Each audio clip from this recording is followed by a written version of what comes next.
Welcome to Hacking Music. I'm your host, John Pisciotta. The goal of this podcast is to break off a piece of the hacking music training we use and train artists in every day to master the best of what other headliner artists have already figured out so that you can unlock your potential. Additionally, we interview world-class artists and entrepreneurs, doers and thinkers so that you can better analyze your problems, seize your opportunities, and master your decision-making and execution. Every episode is packed with training, lessons, and force multipliers that never expire. And if you're listening to this, you're missing out. If you'd like members-only training and exclusive content, you can join at hacking-music.com. Check out the show notes for a link. Welcome to Hacking Music.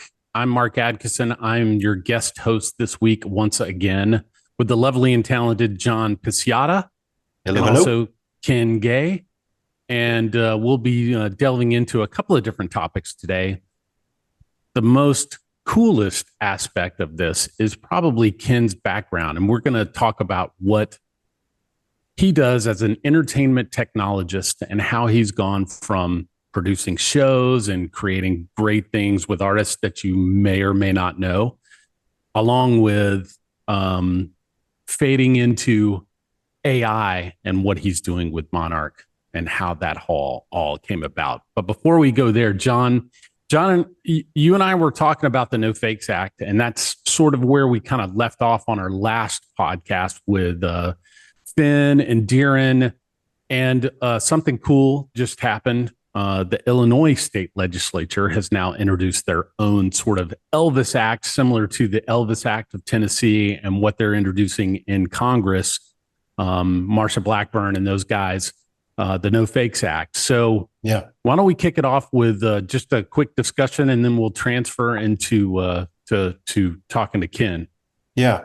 So, I mean, the pain point here is that, AI is taking over the world. Right. And just because something's digital doesn't mean you can steal it.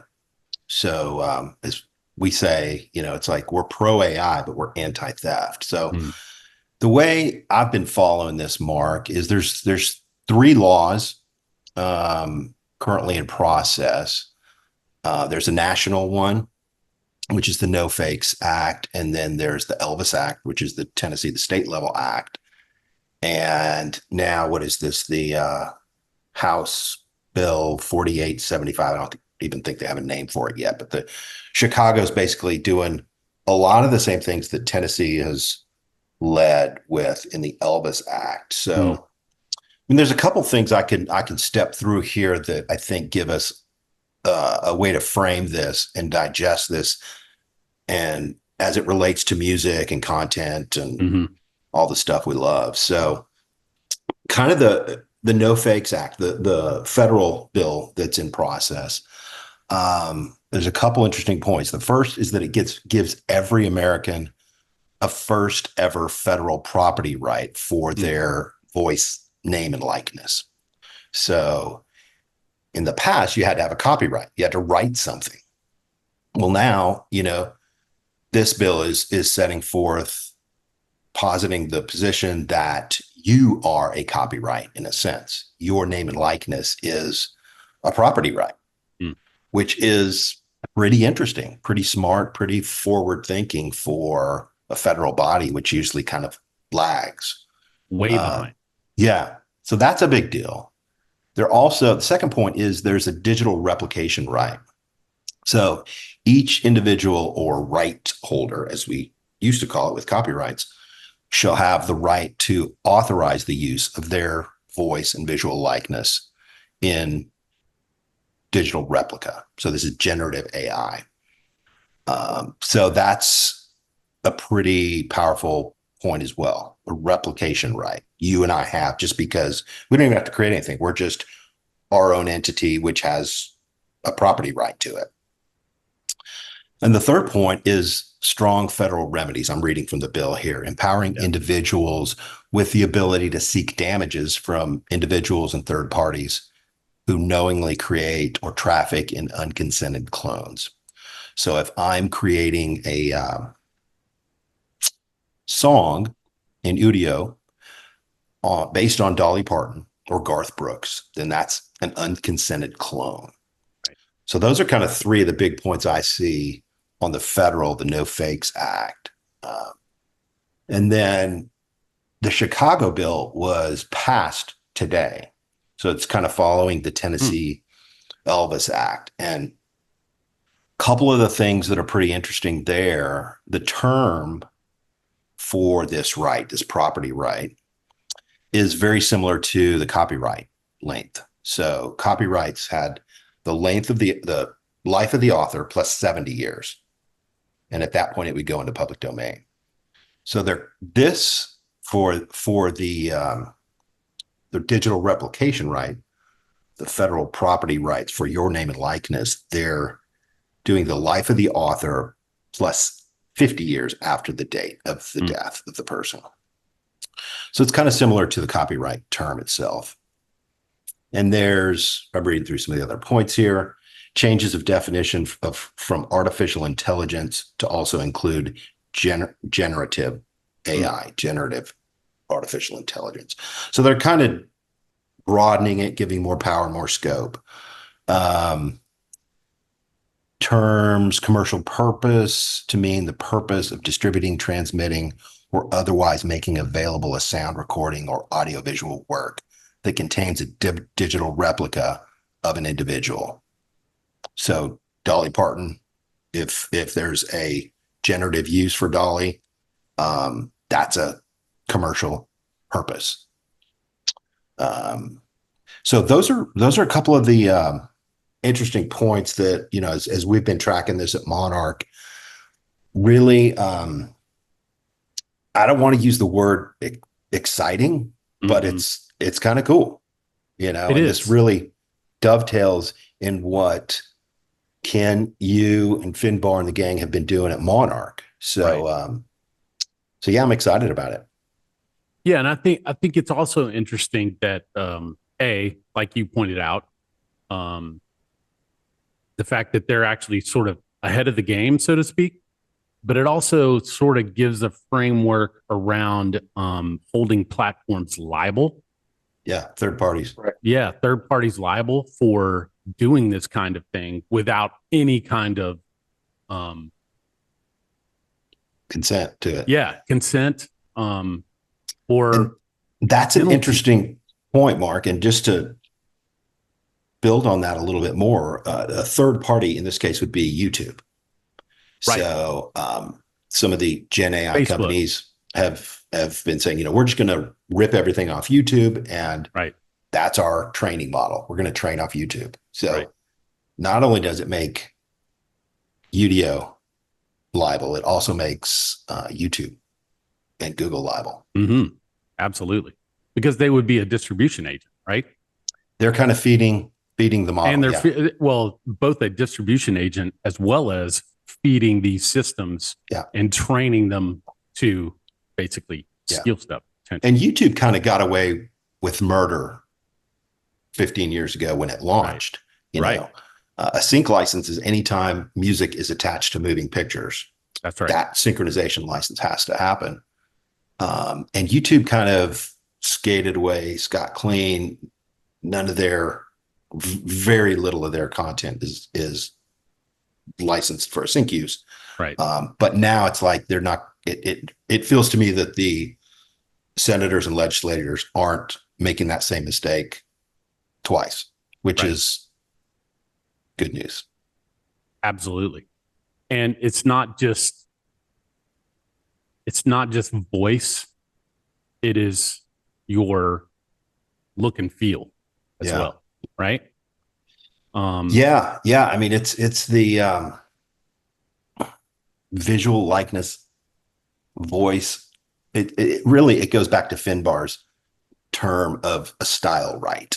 You know, if I'm Dolly Parton, I have a dozen things that identify who I am as Dolly Parton. Right. And all that kind of goes into her Monarch token. And can speak into creating a style for an artist. And the cool thing about that as well, because the No Fake Acts also would cover. So what Dolly looked like in the 70s, the 80s, the 90s, the 2000s would also be covered under that if you created a style fingerprint or a style blueprint or whatever, right?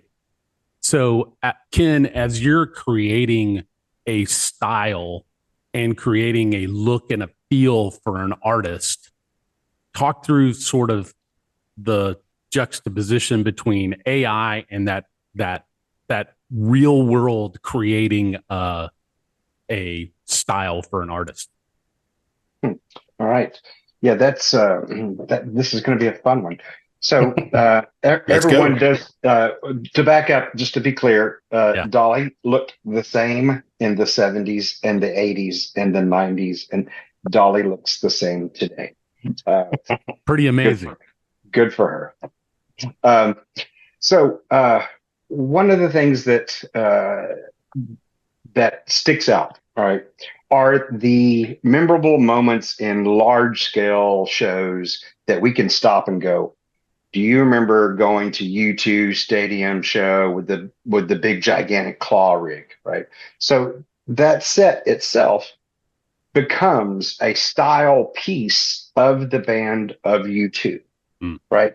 So there are things, I work with lots of music, obviously lots of music in my world, but also I do a lot of corporate, I do a lot of sports, I do a lot of other things.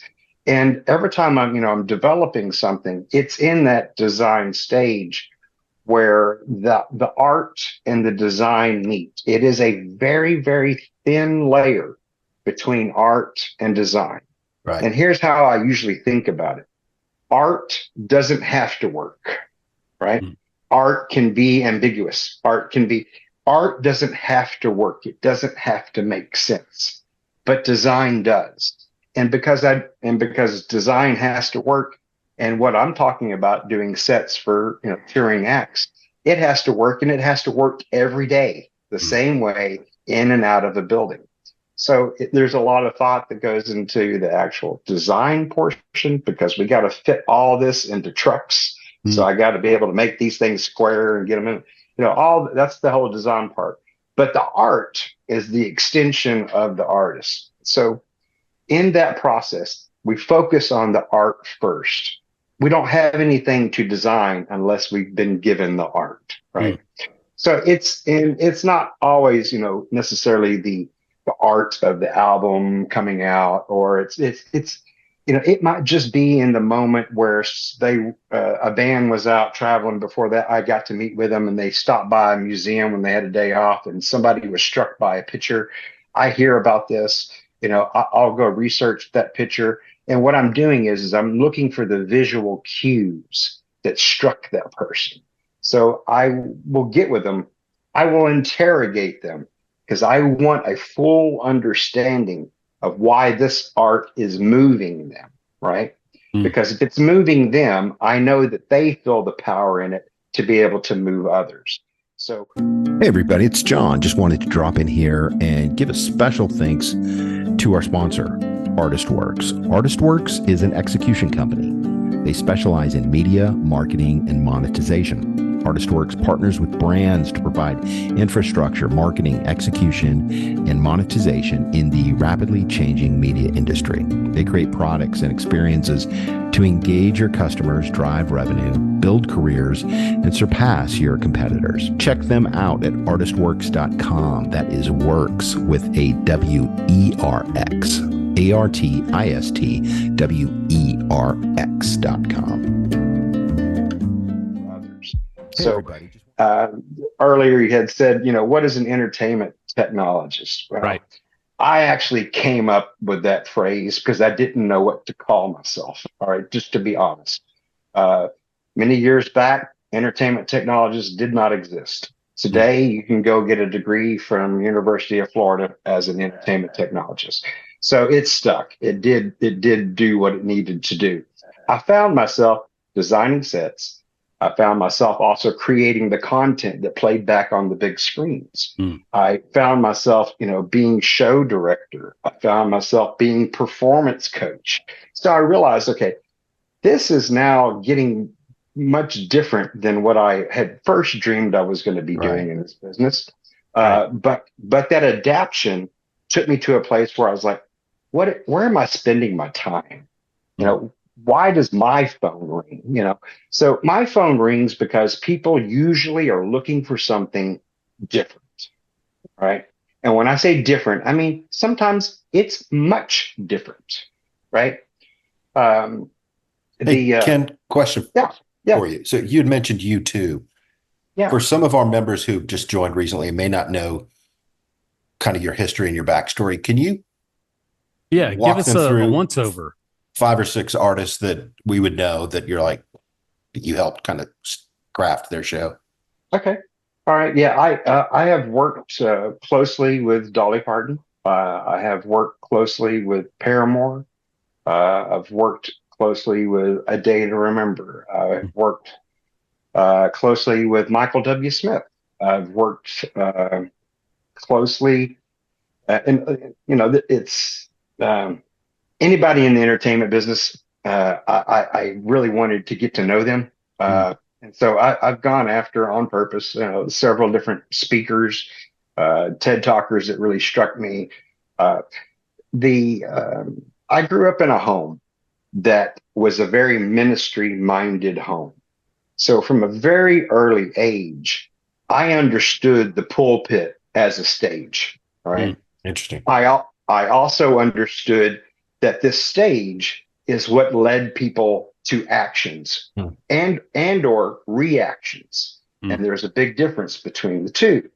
But being able to sit on the front pew and see preachers, evangelists from all over come in, do their thing, and see what the results of those that 30-minute window would be, and their 3 points. I grew up Southern Baptist. That's how it goes. Yeah, right.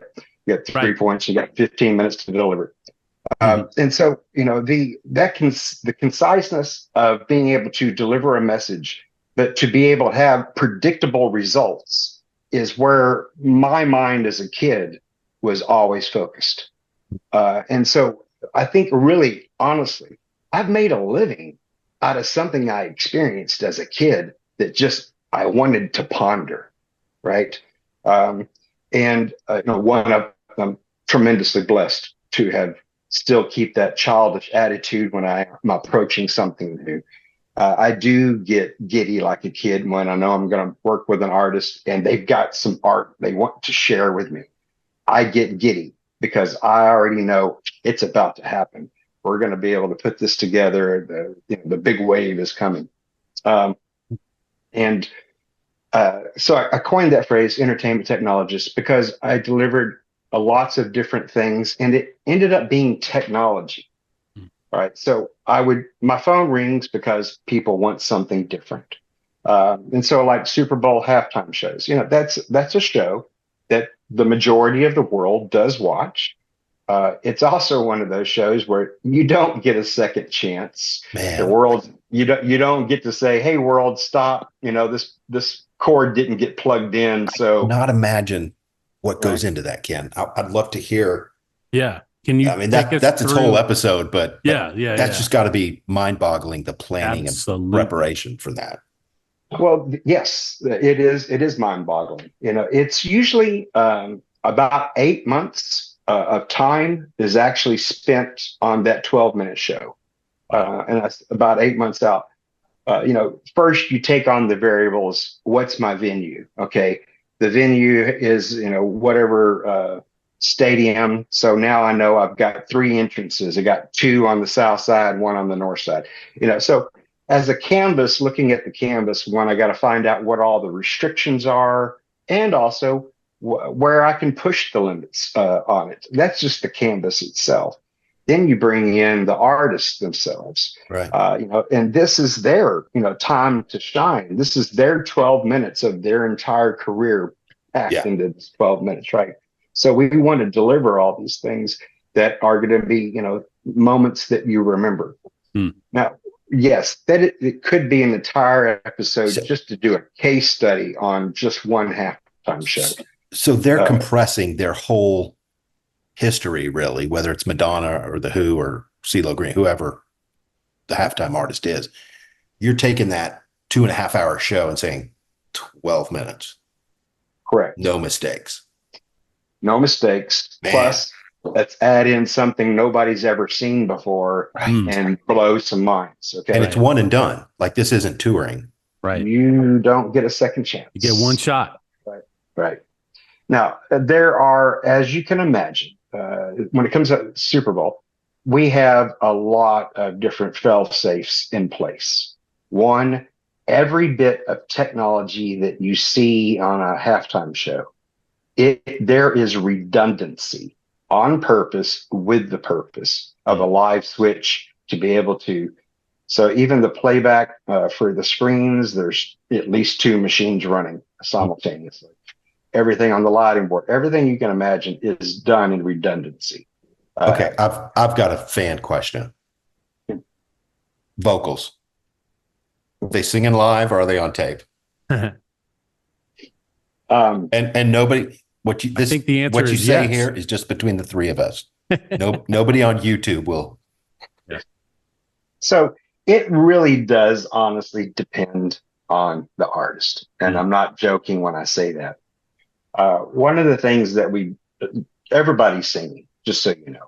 Now, is the mic all the way in the mix? Sometimes it's not, and it's because either the artist is transitioning from a wardrobe change back, or those kinds of things. Yes, obviously we have to put in those support track pieces to be able to pull off what we're pulling off. But every artist that I've worked with was up there singing their lungs out. But the mix needs to happen at a certain way at a certain time. And so it's a hard question to answer, and everybody on the team will give you a different answer. Reality is everybody wants to sing it live. Everybody should sing it live, but sometimes there's things we have to navigate in order to get the effect across that we need to get across. So it depends. It really does. I get that. So when you look at an entire stage, an entire set, or whatever the venue happens to be, are you thinking like, oh, this element here and this element there? Or is it more of a collaborative sort of process with each artist being a different sort of piece of the puzzle? Right. So a lot of work goes into knowing what the canvas will allow and not allow before we ever speak to the artist. We may already the stadium.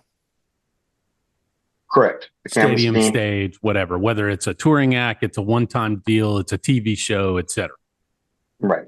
There's a lot that goes into getting creative with the space that you already know before you ever even bring the artist. And the reason to do that is, one, educate yourself so that way you're not throwing something out there and can't deliver. The last thing you ever want to do is tell an artist you could do something and then you have to come back and say you can't, because you just don't go back and say you can't. So you make it to where you know what you're doing when it comes to the actual venue itself. So those are things that that are worked through well in advance to even knowing who the artist is. Right. Now because we do, when it comes to halftime shows, you're in a different stadium every year, and so the new stadiums that come about give us new features. So like when Black Eyed Peas was in Dallas, Dallas got to show off all the wares that their building already has on a daily basis. But sometimes you may find yourself in a place where, like the Who in Miami back in 2010, that was one of the first halftime shows where we utilized technology in a form and fashion that had never been done before. I'll kind of just bring you up to speed. So for the Who, we created this big, gigantic domed shield. So if you looked at it from up above and looking down, it looks like, you can make it look like the Who logo with the red, white, and blue circle, right? But in order to create that, we had to do something that had never been done before. George Michael had just finished up in Europe, and I had 5,000 of these long LED strips, a meter and a half long. And Bruce from with the NFL, he said, "So, going to do the Who in Miami. Got any ideas? Got anything? Got anything coming up? Anything crazy you come up with?" And I said, "Well, I've been wanting to take these strips and make a big gigantic circle and stretch content, and I think I can figure out how to make content go around this curvature." Really, really. Yeah, yeah. Well, let's try it. You mean, so we under the artist, the staging itself. Correct. Okay, that's cool. At that point, no one had ever been able to make the video playback and look round, right? All those kinds of things, and stitch that many pixels together that were spread close together when they're close together in the strips, but they may be, a meter apart. And how would the eye actually read that? How would the camera read that? Yeah. So there's a lot of those kinds of things that happen that the artist never even knows about. I have gigs and gigs of documented test and retest and try this and try that, tons of that, of documentation of just having an idea and testing it and trying it. Now, I've discovered a lot of things along the way. I realized, oh my gosh, I realized how to make a hologram doing forced projection, and nobody had really done that one out there before. So, those testing, that you have an idea, get creative, go test it, retest it, see if it'll work, scale it. Is it scalable? You run it through all that before you ever present it to the artist. So that's the world of the entertainment technologists that people don't see. That's my world where my gears are turning, and I'm saying, what, that guy, he said something, and that stuck with me. I'm going to go home and I'm going to try something. I'm going to videotape it. I'm going to keep my results, because you never know when that's going to apply somewhere else. Even if it doesn't work on this show, there's always going to be that phone call where they say, "Hey, we're doing something big. You got anything?" Right? But the reason that happens is for a more psychological approach to how you're doing a show and why you're doing the show. One, you can get someone's attention and keep it if you break one of their core beliefs, right? So that's all a magician does. A magician does nothing but creates a sleight of hand, anything like that. It's a deception to the eye. It is a deception to your known belief structure. If I break that, I've got your attention. That is a privilege and a responsibility. And so the privilege, we all have fun. That's the entertainment value, right? The privilege of being able to break someone's traditional belief structure gets their attention, and that's a privilege. As much as it is a privilege, it is that much a responsibility, in my opinion. If you have the privilege to be able to do something like that, you also need to be responsible with it. And how do we be responsible with breaking someone's belief structure? We unite them with a new belief structure that they can take forward from that point forward. We don't leave them hanging. One of the things, like Madonna's halftime show in 2012, it's the first time the world ever saw projection mapping, right? So we took projectors way in advance, a month in advance, hung all these projectors up in the ceiling, and we were, projected and mapped it all together where the football field would be a giant video screen for the halftime show for this 12 minutes, right? So one of the things that we did was we actually projected back down onto the field itself. So that way it looks like the numbers started bouncing on the lines, right? And then all of a sudden the field sucks under Madonna's stage, right? So in that moment when that happens, it broke a belief, okay? So that's the privilege, right? The responsibility with that was we ended that with the message of world peace, right? So we broke, traditional belief structure by being able to make it look like the field sucked into the stage. We got everybody's attention, but the message, the responsibility was the world peace. So that's what Madonna wanted. That was her from the onset. I want my 12 minutes to bring about world peace. And so that was the last words that were projected on the field that night. Fortunately for all of us, she did. Right. I mean, yeah. So Madonna, thank you. paint them on. That's awesome, Ken. But that's the world of entertainment technology, is basically taking a widget, a gadget, a tool, and using it differently to get someone's attention, but more importantly, give them a new message to walk away with. And that's the basis of what I get to do on a daily basis. And it all came from this little kid sitting on a pew looking at the pulpit as a stage. Did you ever think, or did you ever come up with something, or do you ever come up with something where it's just like not possible? Or have you ever come up with something that wasn't possible 10 years ago and maybe it is now? Yes to all that. One of the things that I thought would be impossible to achieve. All right. So what I believed to be my biggest idea ever. All right. Okay. I had this idea that I could actually put in orbit a kick-ass digital laser video projector, and that I could projection map the moon when it was dark, meaning that you have what's called, the new moon once a quarter. I saw that as 72 hours of a big, gigantic blank surface to project on, and the whole world could see it. I was like, this is brilliant. Wow. This is brilliant, right? So I went to Barco, the company, Belgium audio radio company. Barco makes all the high-end projectors for large entertainment venues. And I went to them, shared the idea, talked about how we could use solar panels to re-energize batteries for the project. We took we went down the optics. We went, how can we do these optics to make sure, we went down all these roads and stuff. Well, then one day, several years down the road, I get a phone call, and it's Elon Musk's bunch.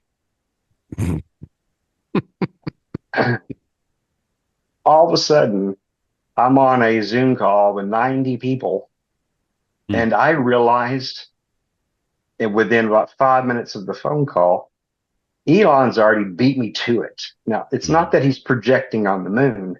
He actually did something even better. I can't talk any further about it than that, but what's above us is insane. And when the lasers on board get activated, it's going to blow some people's minds. And I'm not joking. And so that's one of those... Like Iron Dome kind of stuff? Yeah. Yeah, but more than Iron Dome, it's actually a visual communications tool that you can see. So interesting. You can actually look up in the sky, competing with the sun, and see visual images. And that's one of those ideas. I thought I had a great idea.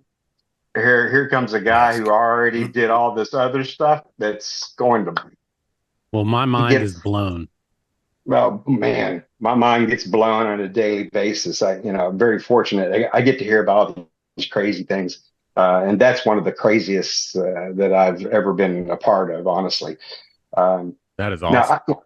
Dude, the Elon Musk thing, that has got my head just kind of like it seized up for a second there. So, I'm not joking. When I got the phone call, I knew, okay, I knew he was up to something. Obviously, he's always up to something. But when I got the phone call and then I got on this Zoom call, when I realized that, each Starlink, there's more storage above us right now than Microsoft and Google on the ground put together has. When he put these things up, with processors and capacity for each one of them. So at the bottom of each one of them is it's spatial processing that's happening over light. So within the laser spectrum, each one of these is talking to each other via light. Okay. Now, this light is just being projected in bandwidths of frequencies that we can't see. Can't see, right. Here's the cool thing. it also has the ability to do the spectrum within the vision. So what does that mean? That means there's enough processing power for them to shoot two laser beams to hit each other to create a bright photon, accelerated photon, to be able to enough of them to create enough pixels for you to see a visual image in the sky. Right. So the bat signal is real. It's, dude, listen, a president or a leader of a country can now speak to everyone in his country or her country via video without use of a television set. In the sky. Dude, that is insane. Yes. Wow. Yeah. No, these are things that, you know. Have you guys ever seen it in the sky? Because every once in a while you can see them. I was sitting on my back porch. My wife and I were sitting on the back porch, and I was like, what the hell is that? I was like, are we getting invaded? I mean, it's like 25 lights in a row. Just all of a sudden appear. Yeah. Have you seen it? Oh, yeah, I have. One of the things that everybody's talking about is the lower orbit, and Elon has put, quite a bit of payload into the lower orbit. All right. Mm-hmm. There is some issues with that. The issues with that is one, now you're stargazing, you're having to look through all these things to look past all that. You're stargazing. But the good thing is anything that goes through that lower orbit, those things are smart enough. They move out of the way, then they come back together. Right. They're talking to each other. They're autonomous and anonymous at the same time. Pretty intriguing stuff they have going on up there that has not even been revealed yet. And it took me, I don't think I talked for about an hour after that call. Right. I just sat there consuming what I had just learned, going, God, that makes my idea look like a piss boy. Right. I mean, we really are living in the future. Yeah. I mean, there are so many, when we think about the solution mindset and the solutionist persona, it's like, if there's not something your hands are dirty with, right, it's like you're kind of just sitting on the sidelines. There's so many opportunities in front of us, and it's so cheap or free. Like 10 years ago, you would have had to have spun up servers, and it was cost prohibitive. But now it's like, man, yeah. Hey, everybody, just wanted to drop in again and say thanks to our sponsor, the Sync Center. The Sync Center is trusted by Fortune 50 companies, filmmakers, ad executives, networks, major film and streaming studios. The Sync Center is a full-service music supervision and licensing company that has managed projects for clients including national and global brands, ad agencies, and cultural events. They specialize in getting you the music you want within the budget you have, all while keeping you legal through the whole process. You can check them out at thesyncenter.com. That's TheSyncCenter.com. Check them out.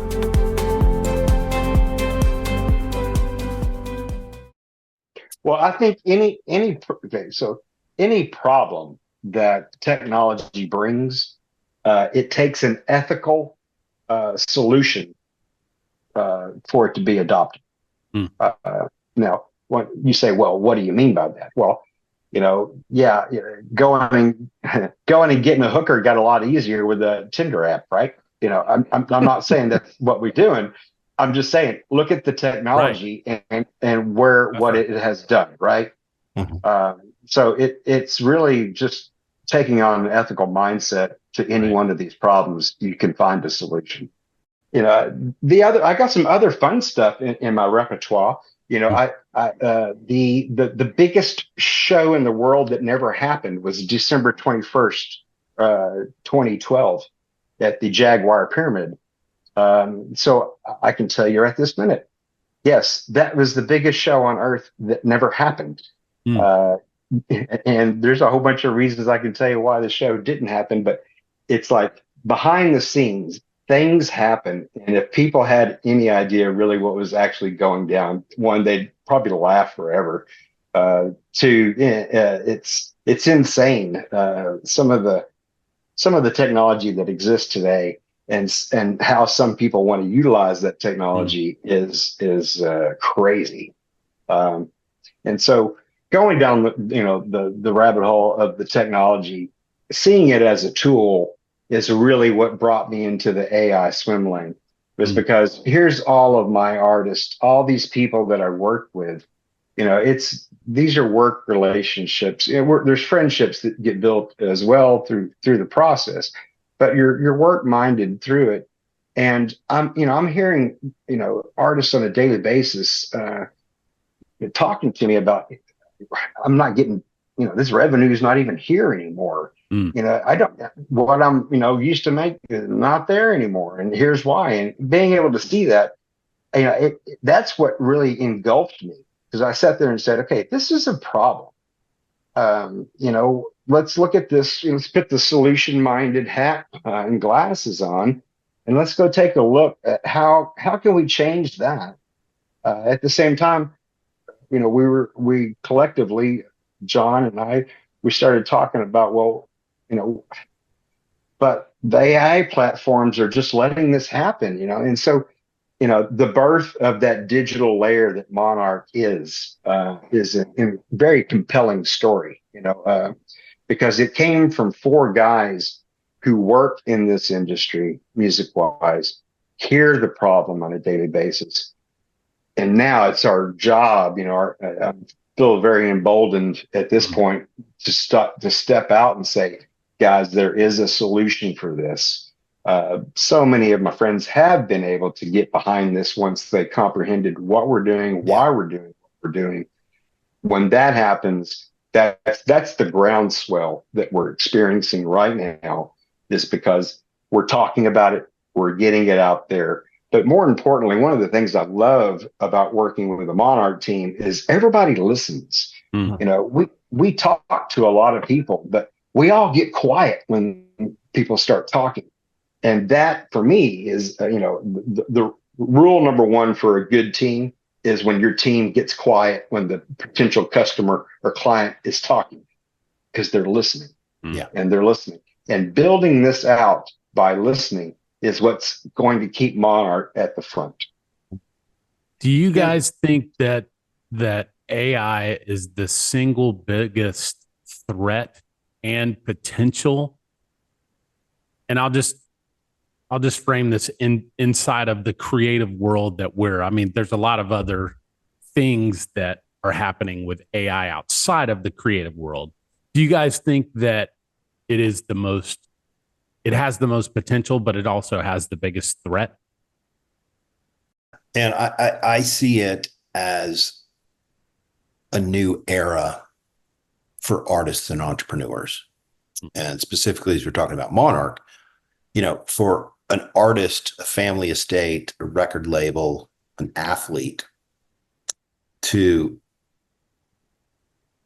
have control over their IP, the stuff that Dolly Parton's worked on for 50 years, the stuff that Kiss has worked on for who knows how long, ABBA, Van Halen, it's like you can try to squeeze blood out of the old turnip, and shake your fist at radio because there's no performance. We've been saying that for 20 years. And at some point you just got to go, guys, next planet. We're going to the next planet. That old planet, you don't want to live there. Right. So that's what's exciting to me about Monarch is it encapsulates, 72 plus attributes for artists, authors, and athletes and actors. And it gives them a driver's license for driving in the AI era.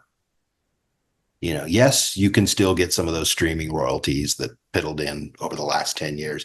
Yes, you can still sell product. There'll still be some of that coming in, but you've got a coherent, competent framework for the future. And I think that's, as we've, talked to users, as the light bulbs have gone off, says, man, this is kind of the future of Music Row. It's just, you got to, if you're still complaining about streaming, you got to ask yourself, is the juice worth the squeeze? And, I think business-minded artists and entrepreneurs kind of framed that way. And it's great to hear back from executives and presidents at some of the largest companies in the world get excited about Monarch. Yeah, that's my perspective, Ken. What do you see? What do you think, Ken? Yeah, just like any disruptor of any industry, when a disruption happens, there's opportunity. The entrepreneur always looks for that opportunity in there. And AI is no place for someone who's just having an entrepreneurial seizure. It's not a space where I would, recommend that. It's not. It is much more of a space of knowing that you've got a tool that's going to actually be a benefit to this disruption. And so I think it's at the moment it still looks like a two-edged sword at the moment because we don't know what all we can do with it, but we all know that it's not making us any money at the moment. So that's when we're looking at both sides of the sword. But as this evolves, as governments start looking at the guardrails that need to be in place to protect IP holders, it's not just the U.S. We're seeing this across Europe. We're seeing this Australia. We're seeing this affecting the globe, and that's great because a monarch can affect this globe, and a generative rights organization is the way that Monarch will grow across platforms and across seas at that point. Yeah, and this is now it's creating a new revenue source. It's not found revenue, it's new revenue. You know, there's a big difference. It's additive. It's completely additive. Yeah, and I like the way Finn sort of framed it up. It's another tool in the tool belt. It's not the only tool. It's just another, you pick up one guitar for one reason, you pick up another type of guitar for another reason. You play a Fender for one thing, you play a, Les Paul for something else, Yeah. It's another tool in the toolbox, and it continues to help us down the line. Yeah. That's what's interesting about some of the bills that are coming out. It's like, as we've been building Monarch, to see the laws kind of coincide alongside of it. The first ever federal property right for name, image, and likeness, a digital replication right. I mean, they've identified the problem. Right. And as we continue to grow and hit our marks, we have an opportunity to continue to create something real and powerful for content owners, IP owners, authors, athletes, anybody that has a style. And it's a real solution. It's not just gobbledygook, techno speak. Yeah, this isn't a nice to have. This is the future of the next 50 to 100 years for content owners. Right. Ken, thank you for being here and talking us through all the cool stuff that you've been a part of and will be a part of. And anything else you want to add? Just make sure and tune in as often as you can. These guys are great. I honestly said the other day in a post, these guys put a smile on my face once a week and it stays there. And that is something that's not common. It's not common for me to have a smile, I guess. I don't know, but it's not common for me. I enjoy these guys. I know you guys will too. So please join the conversation. Yeah. What we're talking about is very, very important to all of us in this industry. Yeah. And we would love to hear from you. If you have questions, just feel free to throw them into the comments below, whether you're on YouTube, LinkedIn, Instagram, wherever you're watching this video, and we'll slice it up as well. Ask those questions. Myself, John, someone will answer them and get back to you. And don't forget that Monarch with 2Rs.com, you can go and check out and learn a little more about what we're doing. Yeah. I would also, John. I would also just say, as people have been signing up, the lunch and learns that we're hosting every couple of weeks now, you want to get on that list. They're filling up fast, so you can request a demo to join that next available lunch and learn. We're batching it at 8 executives at one time. So there's a form on the website where you get a personalized demo, and we'll show you how Monarch encapsulates and really accelerates your brand and your style. Yeah, be sure to sign up because those slots are filling up quick. Yeah, absolutely. All right, Mark, thanks so much, man. Yeah, thank you guys. Appreciate it. Good talking with you, and we'll talk to you next time. Welcome to Hacking Music. I'm your host, John Pisciotta. The goal of this podcast is to break off a piece of the hacking music training we use and train artists in every day to master the best of what other headliner artists have already figured out so that you can unlock your potential. Additionally, we interview world-class artists and entrepreneurs, doers and thinkers so that you can better analyze your problems, seize your opportunities, and master your decision-making and execution. Every episode is packed with training, lessons, and force multipliers that never expire. And if you're listening to this, you're missing out. If you'd like members-only training and exclusive content, you can join at hacking-music.com. Check out the show notes for a link. This episode is brought to you by the Sync Center, trusted by Fortune 50 companies, filmmakers, ad executives, and major film studios. The Sync Center is a full-service music supervision and licensing company that has managed projects for hundreds of clients, including national and global brands, agencies, and cultural events.